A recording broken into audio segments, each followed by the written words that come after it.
तर इथे मी दूध तापवायला घेतलं होतं, पण रेव काय खूपच जास्त रडत होती. मग काय आईला आवाज गेला रेवचा. मग त्या आल्यावरती रेवला घेण्यासाठी आणि त्यांच्यासोबत त्यांची मुलगी पण आली होती, कारण दोघी पण मायलेकींना रेव खूपच जास्त आवडते.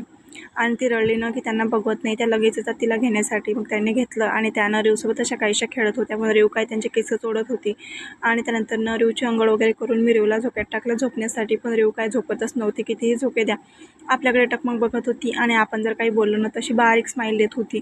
आणि त्यानंतर एक महत्त्वाची गोष्ट म्हणजे रेवनं आता समोर सरकायला शिकलेली आहे आणि आपण जर एखादी वस्तू ठेवली तर तिच्यासमोर तर तीन वस्तूच्या दिशेने धावते आणि आपण जेवण करत असलो तर मग तर विचारूच नका, बरोबर आपल्या ताटाकडे धाव घेते आणि असंच काही तिचं दिवसभर चालू असतं. तर हा ब्लॉग तुम्हाला कसा वाटला तर मला कमेंट करून नक्की सांगा आणि चॅनलला फॉलो नसेल केलं तर नक्की फॉलो करा. बाय.